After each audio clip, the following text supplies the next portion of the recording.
So ito guys, ang bagong Jollibee na ipapatayo sa Tagum. So tingnan natin kung malapit na bang matapos. Meron sana akong gustong kausapin sa loob pero ginawayan ako na ganun daw guys, hindi daw pwedeng pumasok. So kaya nga hanggang dyan lang ako sa may pintuan.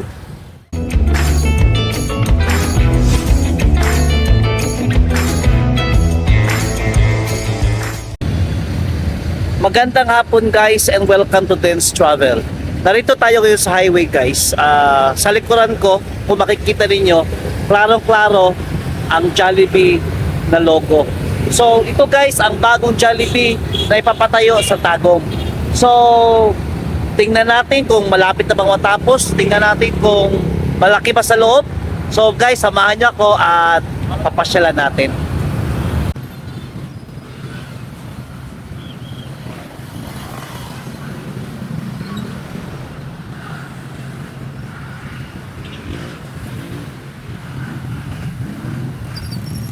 Sa mga hindi nakakaalam kung saan ito makikita, ito. This is the highway. Ayan, National Highway. Papunta yan ng Davao City, guys. And then, papunta ito ng Butuan dito. So, kung makikita nyo yan, yan yung Tagum Dock. And the City Hardware. And the PNP Barracks. So, alam na ninyo kung saan talaga ito. And then, andoon yung Arriesgado Foundation, yung eskwelahan. Ayan siya guys, lakarin natin. Halatang-halata na talaga na Jollibee itong nasa loob. Itong building na to. So, ayan na yung mga machineries nila guys.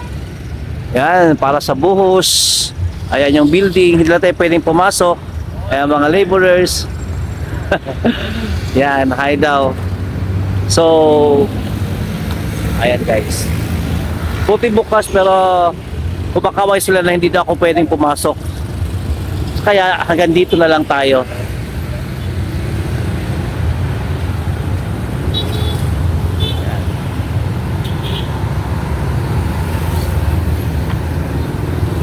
Dati-rati may nagtitinda dito.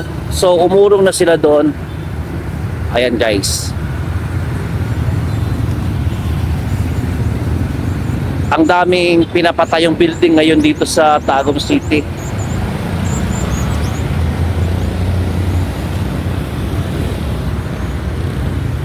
So matatapos siguro to before summer.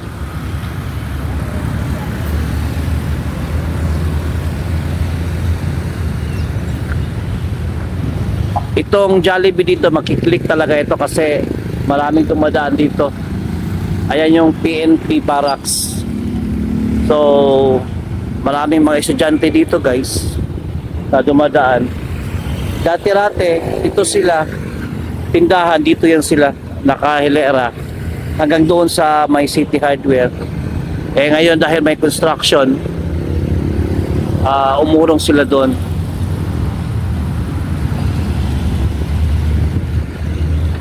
Itong sa harap, yan parang bangko ata yan guys. Ito, kalimutan ko pero if I am not mistaken, bangko daw to siya. Land bank yata, parang land bank ito. So, ayan. Meron sana akong gustong kausapin sa loob pero ginawayan ako na ganun daw guys, hindi daw pwedeng pumasok. So kaya nga hanggang dyan lang ako sa may pintuan, bawal kasing pumasok. And naghintay ako pag may lumabas na para makausap ko man lang kahit sandali.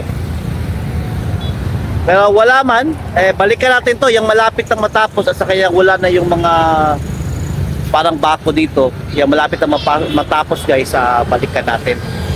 Siguro baka before June tapos na to. So sana nagustuhan nyo ang aking update sa Jollibee Tagum. And balikan natin to guys.